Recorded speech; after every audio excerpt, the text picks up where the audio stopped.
Hey, Margaret. Yeah, Anton? You know what people don't talk about enough? What? August has compartmentalized his grief over Eric's death so fast.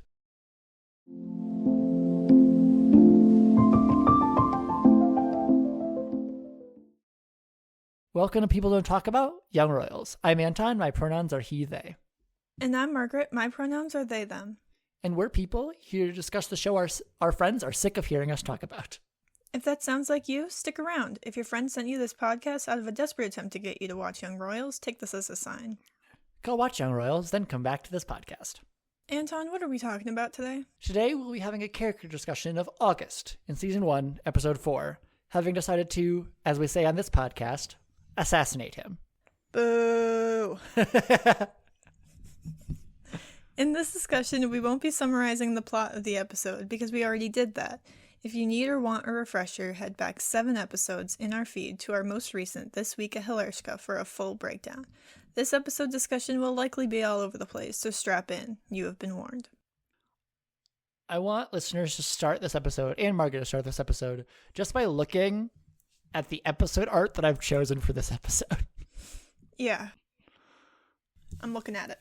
With the context of this face alone, I feel we have the right to assassinate August. I think it's funny that we're assassinating someone based on their face. The context of the why he's making that face. Like, I wouldn't assassinate someone for making this face unless fictionally, to be clear. Again, character assassination episodes do not advocate murder. We advocate hating a character enough to say that you would like to assassinate them. I always feel like I occasionally need to make that caveat, especially in August episodes, because we get very intense. Anyways. That'd be a bombastic way for a season to end. He just got assassinated. It's my truth. It's, as I was saying, if someone made this face, I wouldn't assassinate them like in real life. Even if I knew the context, because I am personally anti-murder. I know it's kind of a out there hot take. Yeah, it's a hot take. Are you sure about that? I know. And so I'm so special. I'm not like other girls. I don't condone murder. I don't condone murder. I've never... Anyways, all the goes to say, even so, I think with the context of the way he looks at Sarah in this moment, and the way he smiles at her after kissing her without her consent twice, arguably 3 times, like depending on how you count it, like the number doesn't matter. He did it. Once is all that matters. Like it actually, this and basically everything else he does in this episode, just he actually disgusts me. Yeah. In this episode. I mean, yeah, I think this is quite possibly the episode where I feel the most assassinate-y. Thus far, yeah. Like every because I think he's the worst in this episode that he's been so far. Absolutely. Because every character in the show, to a degree, deals with problems of their own creation. But August is truly on another level of delusion. Yeah, he's like, I'm making all these problems. No, I'm not. I'm not making any problems. Everything is fine. Like, he may be broke, but he has a clear recourse on how to fix that situation. I know I'm kind of beating a dead horse at this point, but again, it comes up in this episode as and granted, like, I don't know, he wants to get on a high horse about becoming a drug dealer. And I'm like, that's the least bad thing you do in this episode. No, literally. I'm like, of all the felonies you commit in this episode, and being a drug dealer is the only thing he's opposed to, because that's the only thing that is coded as low class in his mind. I just think it's crazy how I don't know Swedish laws. I don't know how they rank drug dealers. I know in the United States, I'm fairly certain it's a felony. I do know that child pornography is a felony in the United States. Trigger warning, child pornography once again. Yes, so that is always going to happen in this episode. But. Yeah, I think it's hilarious, but also very sad that he views selling drugs as worse than the video that he took of Wilhelm and Simon. Like, dealing drugs is allegedly his line. Like, he does it anyway, but he is blackmailed into it. So it's like, I'll give him that pass. But like, again, least bad thing he does in this episode. Yeah. Like, that's like the most... Like, if anything, he's doing it as compensation for other bad things that we've also assassinated him for. And so it's like, I don't, like, whatever. And he's doing it for a character that we stand in this episode. So it's like, if we're really ranking things, like, whatever. Like, yeah, I mean, also, who cares? It's just drugs. Like, I barely think about it, because it's like, if kids are just gonna want to do drugs, they're gonna get drugs. Like, it's not like you're selling these to toddlers or anything. Like, you're not. Now that would be a different show. That would be a different show. Selling methamphetamines to toddlers. like that. Yeah, that's definitely really, really, really, really bad. But it's like, again, people in Halishka, most of them have probably done drugs before. They're gonna do drugs again if they want to. They're gonna get access to them. Rich people do drugs. Yeah. But it's like the fact that like this is his line is so funny to me. Again, beating a dead horse, like bringing up old shit. But like he has options like Simon could never fathom, could never imagine. He has options that Simon will never have. And like he is in fucking denial about his wealth. But he's also letting it make him deeply insecure. Yeah. Like, yeah. I almost called him August the Insecure this episode, but then decided that wasn't far enough, and I went for August the Invasive. He is invasive. Yes, but like, and it's like, but it's like we could easily call him August the Insecure in this episode, but I don't think that wasn't severely like I didn't think that was sufficiently assassinate-y enough for this episode. No, because I can have pity for someone who's insecure. Yeah, I'm not going to assassinate someone for their insecurity. I'm going to assassinate them for what they do, which is be fucking invasive. Yeah. And all of it does a lot of it comes from a place of insecurity, but not all it does. I mean, arguably all of it does, but that's kind of debatable. It's sort of like I think all of it does come from a place of insecurity, but I think it's kind of like a roundabout way.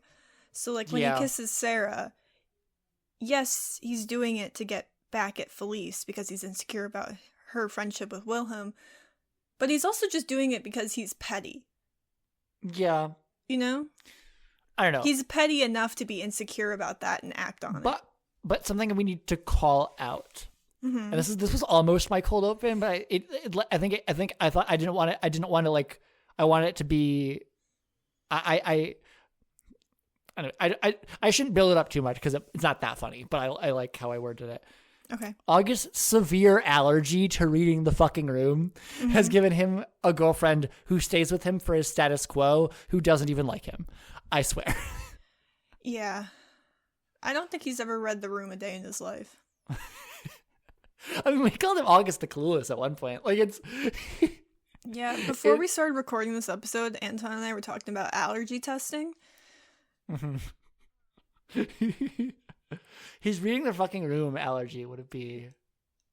Off the charts. Off the charts. And instead of breaking up with Felice for the good of both of them, he has gotten infuriatingly possessive. Yeah, he says the line, "You should comfort me so I can comfort him." What the fuck does that even mean? And like, that's almost funny. It's so bad. But like, what he does is worse than what he says, I swear. Like, oh, well, yeah. but fair. But you're fair, totally fair to bring that up. Like, I don't know. Calling out Felice for closing her eyes and accusing her of thinking of Villa would be ridiculously funny if it didn't make me so fucking angry. Yeah. What's funny to me about that scene is that means that he has to be thinking about Wilhelm in order for that to even cross his mind. or at least connect the dots really quickly. Like, but that means that Wilhelm has to cross his mind. Yeah, I don't know. Because it's not an after the fact where he was like, were you thinking about... No, it was in the moment. Yeah. And then him trying to downplay it when he realizes he's fucked up just makes it worse, because that means he has some modicum, some small amount of self-awareness. Yeah. Yet he chooses to do nothing with it. Yeah. Like, he chooses to double down later on his jealousy of Wilhelm when it has done him no favors up to this point. Like, he can't let go. And it's like, his insecurity is also masked and layered with entitlement. Mm-hmm. Which is how we get the perfectly ugly disaster that is kissing Sarah. It's such a disaster. Like, I told Margaret I was probably going to say it at one point in this episode. Consent is sexy. I mean, cheating is not. But, like... You're making all kinds of hot takes today. But it's just like... It's just like... I know, like, I think I necessarily didn't unpack it because I know we've talked about him kissing Sarah before, but like, I chose that face as our episode art for a reason. Like, it really sums up the entitlement rooted in insecurity wrapped up in a just like heaping of being on your own bullshit, of being like just on your own bullshit. Mm-hmm. That it's almost funny. Yeah. And because it makes you so uncomfortable. Mm-hmm. I think that face is the face of someone who thinks they just put like the moves on someone, thinks they've got Riz for years, but in actuality what he did is sexual harassment. Yeah, it's like, I think at some point, I can't remember if I remember we said at this point, or if it's just been off pod, but like, he really thought he did something. Yeah, no, he thought he ate, but he wasn't even at the table. But like, I think we've mentioned this before, but I want to mention it again.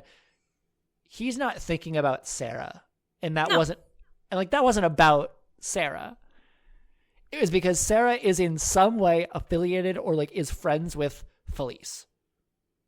Yeah, and this is once again about Wilhelm. So actually, I think this might be a love story between August and Wilhelm, but it's very his one-sided. Second cousin. Yeah. Well, I mean, how properly regency of him. But no. I mean, he could take a British page out of the British royal family's book.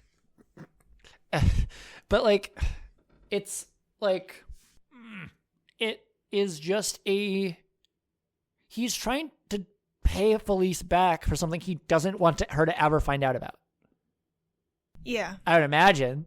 Like, yeah, I mean, I wouldn't love to know that. I wouldn't love my girlfriend to know that I kissed her best friend. Yeah. And it's just like, the fuck? Like, it's just so baffling that it wasn't until like Love Among Royals that I fully like got in August's head enough to figure out everything that was happening. Which is a horrible place to be in August's head. I wouldn't recommend it. It really, really is. But it's just like, he has seen Felice and Wilhelm reacting entirely platonically, taken it as romantic, decided when Felice isn't where she just posted about being, as if he's never heard of posting about something after the fact, so no one knows your location. Like, yeah, it's like why you don't post on Facebook your vacation spot while you're there, because people will rob your house. Yeah. And it's like, PSA. PSA. Don't ever post on social media on vacation, because somebody will rob your house. Right. It's, but like, it's just so, it's still so fucking weird. Yeah. Like, I think it's just because neither of us have. There's very little we can relate to August. Thank God. On, like, but moving past the like stuff that we keep ragging on him for. Like, let's do stuff that we probably should have been ragging on him almost even more for. Even in situations that do not involve August, like, he, like, is so a part of Hilershka that he sees it as absolutely fucking normal to get your grieving second cousin both high and drunk, then leave him alone to fend for himself, trusting that he'll get back to his room just fine. Right. Which, August, you were there when the two of you were pissing along the side of the castle, and you were literally witnessed him scream his fucking face off in grief. Mm-hmm. You think he'll just, like, go back to his dorm like nothing is wrong? Also, when was the last time you ever knew a drunk person to get back to the right place unassisted? Somebody who's that level of drunk. Yeah. What I think tells us that, like, August has done so much casual drinking at this point that he doesn't think about it. He's also a very, like, he very much prides himself in his own, like, autonomy and, like, being able to do things himself.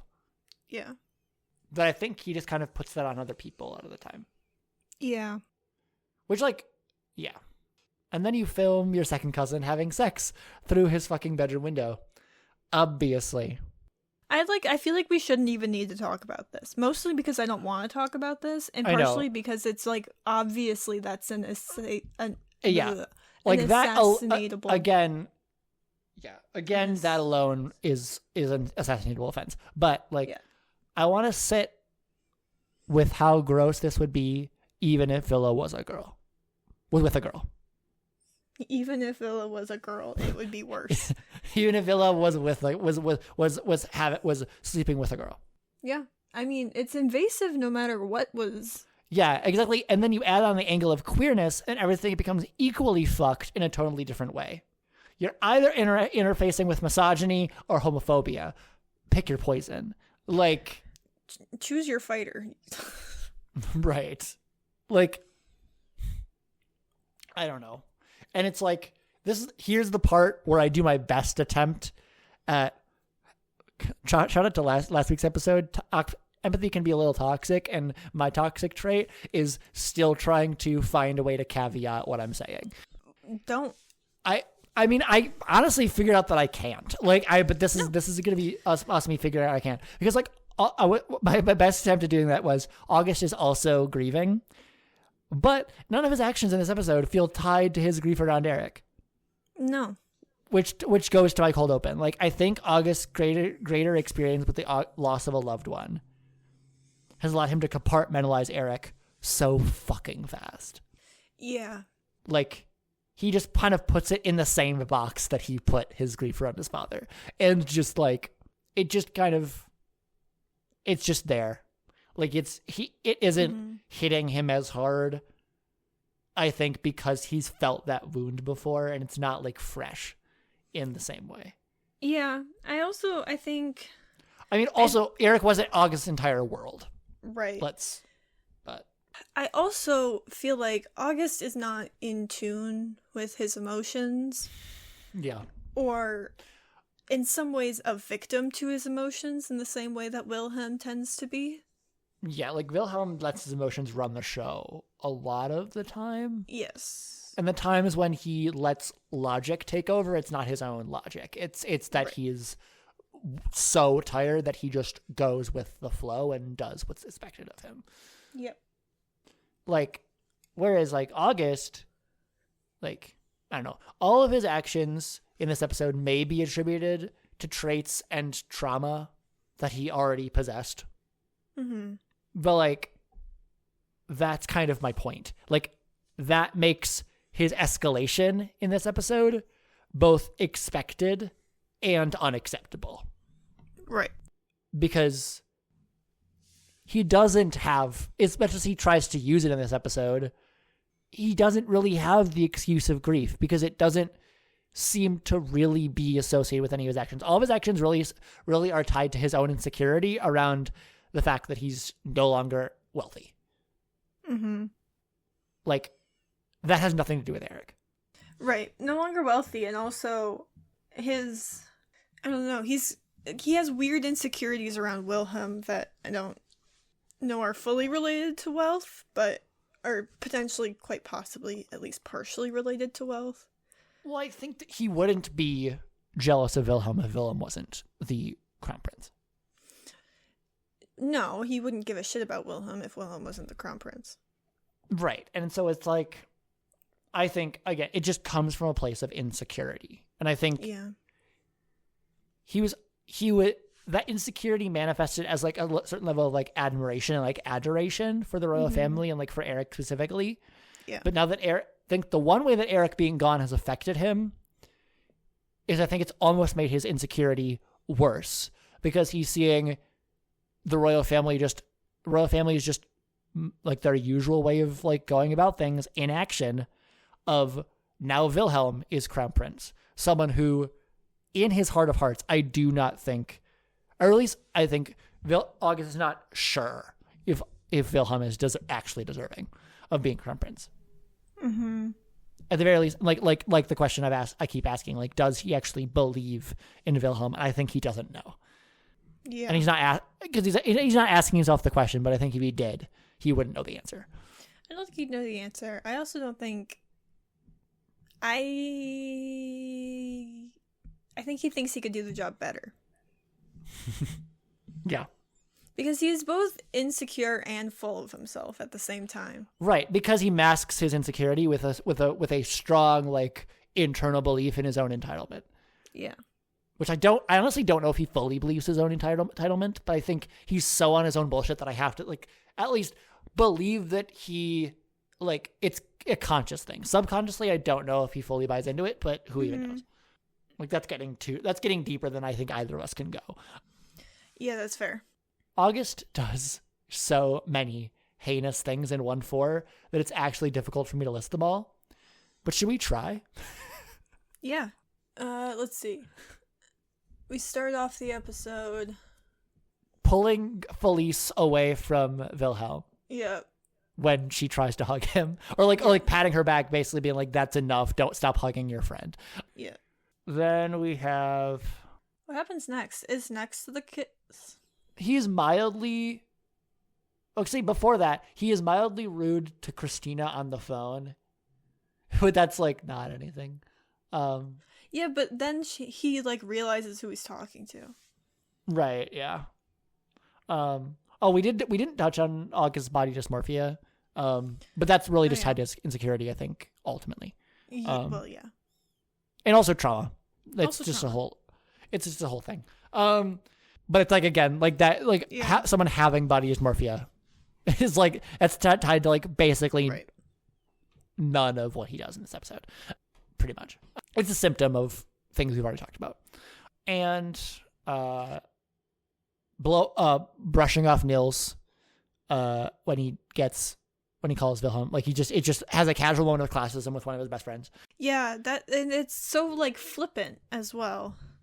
Yeah, it's just like you understand, don't you? It's yeah, he's like, yeah, this is fine, right? And it's like, what the hell? Yeah, and then just honestly, I mean, we're biased, but just following the royal family's directions at all. Yeah. Like not thinking about whether or not they'd be good for Wilhelm, like just being like, yep. And then I believe then it's the sex scene with Felice. Yeah. Which we've litigated that enough. We don't need to get into it. Please don't. Everyone knows what he did. Yeah. And then just overall his jealousy. Does kissing Sarah come before or after the scene in Felice's bedroom? I want to say before. Yeah, which makes it even more infuriating. Because we have kissing Sarah without her consent. So cheating and assaulting someone cheating on someone and then assaulting another person at the same time. Mm-hmm. And then giving drugs and alcohol to a grieving person. Mm-hmm. Generally being a possessive boyfriend, but that's kind of really wrapped up into the jealousy thing. Yes. Giving drugs and alcohol to a grieving person and then not escorting him back to his room. letting him just wander off to who even fucking knows how far away it takes to walk to, because he took a bus the first time, and I do not think he was in his enough right mind to take his bus, which means he fucking walked to that soccer field. Yeah. And then filming his second cousin having sex. Yeah. I think we also have to bring forward manipulating. Yeah. Most of the students at Hilarska, but namely Felice and Simon. Yeah, general gaslighting. Yeah. He does do drugs, but again, we didn't even register that this episode. But whatever. On the list of things, him doing drugs, that's the one thing that doesn't actually affect anybody around him. Yeah, and then dealing drugs, like I said, just again, if people at Hilarska wanted drugs, they could get them. Yeah. So yeah, that's all of them, I think. In summary, do you have anything else before I get to this? I don't think so. He just sucks. Okay. He does. Really, really does. And this episode is going to be blessedly short, which is probably kind of a bummer for listeners, but also for me personally, I don't know how long I would be able to listen to two people just exclusively talk about August. Honestly, I probably wouldn't even listen, so shout out to the real ones who were listening. Just in terms of I know some people enjoy bashing content. It's not usually what I seek out. So it's it sort of these episodes someone has to be real bad for us to assassinate them, because I don't love being this much of a hater. But with August, it feels cathartic. With August, it's what other choice do we have? Right. In summary, August is almost unthinkably invasive in this episode, disrespecting the boundaries of consent, privacy, and even disregarding the personal pleasure of his girlfriend, as the cherry on top. He is an absolute menace. No one has yet deserved character assassination on the show more than August in this episode. And that's all really that we have to say, really. Yep. He sucks. Anything else to add? No. I've said my piece. Okay. I'm ready to be done with him. Fair. Thank you for listening. If you'd like to keep up to date with when we release new episodes and other pod-related announcements, you can check out our Instagram or our threads at People Don't Talk About. Our next episode will be Character Complicated for Felice in Season 1, Episode 4. So stay tuned. And with all that, all I have to say is, let's start a revolution, baby.